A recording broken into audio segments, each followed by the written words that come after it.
Hi, everyone. I'm Mariquita Solis of Climate Healers, and I want to make sure to invite you to VCOP 22, Thriving on Planet B, July 26th and 27th. So today I'm here with one of our guest speakers, Krishna Gandhi, and we're going to learn a little bit more about Krishna. So make sure that you register early for VCOP 22 so you can hear Krishna's speech. So welcome, Krishna. Thanks for joining me. Oh, thank you very much, Mariquita, for having me. Mariquita, yes. What are you going to be speaking on at VCOP? So I'll be speaking about from brain to action, how neuroscience can drive climate solutions. Wow. Well, that's something a lot of people probably don't think about. So, Um, yes, I guess there's so many different angles at looking at it, and it applies to everybody, and it applies from every angle. yeah, And so sorry to interrupt you. Just it's something that I haven't thought about, but I want to make sure that everybody does just come and listen to your talk because it's fascinating. The neuroscience. I mean, bringing all this together, how to take action. right, yeah. So, I'd love to hear about, well, when did you become vegan, Krishna? So I committed to veganism in 2012. And although I was pretty much, because my mother is 38 years vegan already, and I kind of was vegan most part, at least cruelty free in my clothes and my products. But the actual removing cheese and dairy was something that I had to make a conscious decision in 2012 when I saw the video on YouTube. It was like a small snippet. Funnily enough, I had seen it in 2007. I had seen Earthlings. And I watched 15 minutes of that and had like a reaction instantly, about like very angry about the whole thing, and decided, right, that's it. Everyone has to stop right now. And that was for just animal cruelty. And since I didn't watch the whole thing, because that was enough for me, I didn't even realize the level of cruelty involved in dairy. So although I was doing the kind of activism on the meat and vegetarianism from 2007, had I watched the whole thing, it would have probably I would have started the activism in 2007 for veganism. Well, that's very interesting. All of us are on a journey. And for me, I was vegetarian and then vegan and then vegetarian, vegan, just really trying to navigate it. And I think my path started in 95. So Oh. it was a long journey to really finally get grounded in it. And so that's why I really try to encourage people just to take their time. You never know what's going on in people's lives. And You especially 95, Mhm. 95. So what did it for you? Like, how did you come across My the brother what said, was he said, I want you to see this video. And it was Meet Your Meat, 3-minute video. And I still remember some horrible images in there. Uh, it was by Alec Baldwin, a PETA video. And really, I didn't really get the dairy at that moment, but I did go vegetarian. So mm, later, I think when there was, I can't remember the name of it, but it was another sanctuary, and it showed the poor cows that were just, with the inflamed udders and everything. oh yeah. So, yeah, it was, and in 95, there wasn't that much, I mean, Yeah. the way it is today. So, And where did you see the video? Like, where, like, because I'm assuming it wasn't. I'm assuming it wasn't online, because we didn't really have the internet at large then. no, So my would you have brother seen had it? it. He had I Oh, think it was a VH tape, a tape, a oh, videotape. right. Oh, So wow, yeah. Well, somebody was very active then to be getting that out there. I know I need to ask him where he got it from. I don't even know where he got it from. So, but wow, that was, and Mm. he's vegan now. So we're both vegan, which is a relief to have a vegan in my family. So, would you say veganism is a spiritual experience Experience. for you? It can it for me, it's a symptom. of spiritualism. Experience, I don't know, everything's an experience, but I think it's definitely a symptom, for sure. And I almost think that the foundations of spirituality has this a sense of connectivity and a deeper understanding about who we are. And when applied, veganism would seem like a no-brainer. Are you a spiritual person? Yes, Tell me about your spirituality, please, if you don't mind. sure.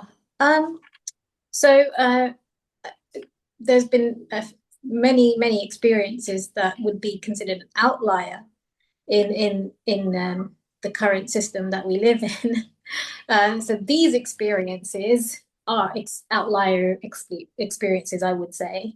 But and the quest of understanding, your curiosity of understanding, where am I, who am I, that was there since a very young age. I had like an existential crisis when I was before the age of 10 something. So, I've been seeking for a long time. And there is a universal, thread of truth that doesn't really have to divide. And so when we come to certain levels, we can consider ourselves part of it. But, there are souls, we're souls, living spiritual beings. I think, and that's kind of applicable. And that's where the veganism also ties in to that aspect of spirituality. I agree with you. And so, why is it that a lot of spiritual people don't make the connection, even when they're shown the connection? Most of the time, I find that whether there's religion or spirituality, the motivation that drives one to kind of associate or belong or practice, they're different drivers, and there's also like some level of understanding, an intellectual pursuit to understand it, but to get to that intellectual conviction of that reality, of that kind of way of life or that way of thinking, when it's difficult to immediately perceive through the five senses, does test the invisible part of us, and so that's the bit that it's difficult to lose in this very sensory driven world. So until we have a actual direct experience of something that's only to have that revelation of that truth, I think it's always an effort, and then to reconcile all those aspects of us takes a while. It's a process, isn't it? So I don't think it's intentional. I just think it's a process. And when, of course, if we're then finding a way to be spiritual in a society that rewards selfishness, that's also an effort, as it is. So from that point of view, people would place themselves relatively to the other, but because this cruelty can be done without any consequence, and because it's so normalized, people don't feel the need to necessarily take the step and do something about it, to discipline themselves, to make the change themselves. It's an effort when they're already trying to make an effort to practice their spirituality. within the framework of the system, which again rewards spirit, selfishness. So I can understand at different levels of awareness as well, I think. But it's a process. Yeah, it is. And logically, I guess people can get around it by saying, we have to do this. What do you mean? I mean, we have to eat meat. I mean, get around like we don't have to be vegan because this is the way we're brought up. I mean, the But logical mind can justify what we're doing. I mean, because we are set up in a system of selfishness and that yeah, we are the top tier. So, yeah. I mean, we call it logical, right, Marikita? But it's not valid logic. Valid logic, if they actually use this rationalizing, and if they tested the validity of that rationalizing, they'd find that there's a false premise somewhere. Whether they're using logic or they're just using mental gymnastics to be able to um, pacify themselves. Yeah, so and habits are hard to change, addiction's hard to change. So they're all different levels of addiction. And the thing with this is that people don't consume, put this in the box of addiction. I say this, and as I said, I'm not justifying any cruelty at all.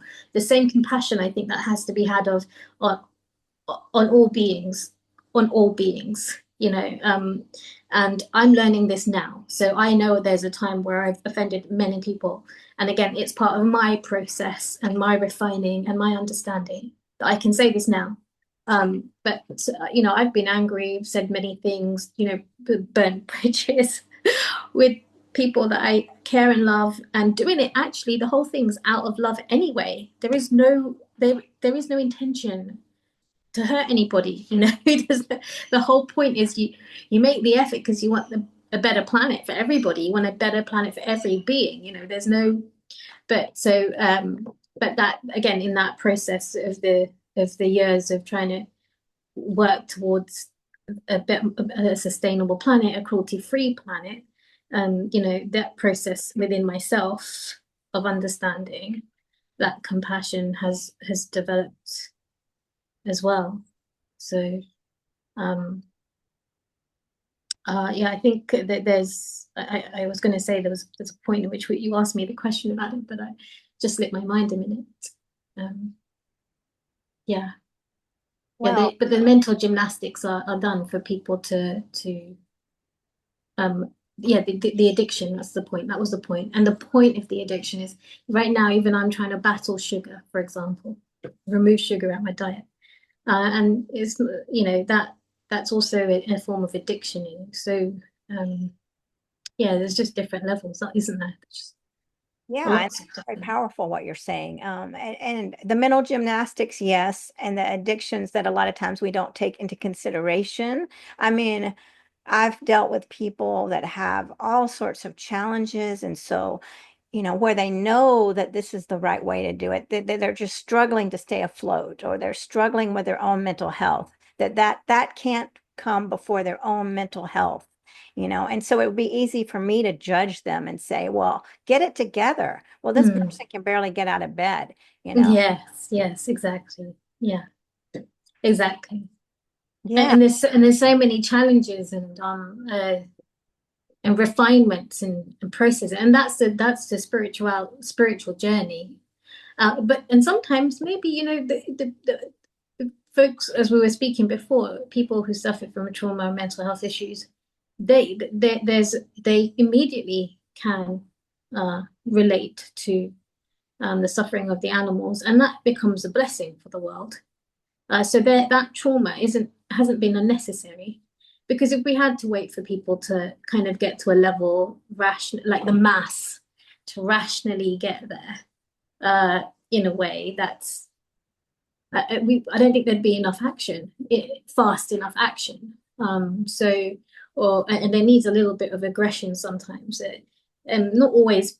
I know people say it's about spiritual people may say passiveness, and there is that, but sometimes the call to action even anger can be what's the word, sublimated for a good cause. Like trauma can be sublimated for a good cause. So, it has its role, I guess. Right. I mean, this is so many multi dimensions to all of this. So it's not black and white. And so that's why it's very important to just allow the human experience and to hold a safe space for people. And that's what I think we both are feeling about veganism isn't just about animals, but also I mean, the human animal as well. Mm, yes. Yes. Well, I'm okay. So I'm excited about your talk at VCOP 22, right? Thriving on Planet B. I want everybody that's watching this to make sure to go ahead and register now before it's too late. So you can see Krishna Gandhi's talk and all the rest of our wonderful speakers. Um, and you don't have to be there both days all day long. You join as you can, and the recording will be up as long as you register early. So thank you so much for this insight, Krishna, into your beautiful world. I love your spiritual aspect of life and the way you include all living beings in a profound way of compassion and empathy. Thank you very much. I'm blessed to be able to see this much, I feel very blessed. So the least I could do is apply it in ways. And it's great to be, connected with like-minded people on the same journey. It really is comforting, isn't it? Just to be able to come together from where we were. I mean, in 95, when you started, it must be so different from where it is now for you. Just, with this awareness kind of growing as a silent growing, I'm not quite sure silent, but still non-violent kind of activism. Yeah, we've come a long Um, way, that's for sure. yes. All right, everybody. We'll see you all at VCOP 22. Make sure to register early. Thanks, Krishna. Thank you.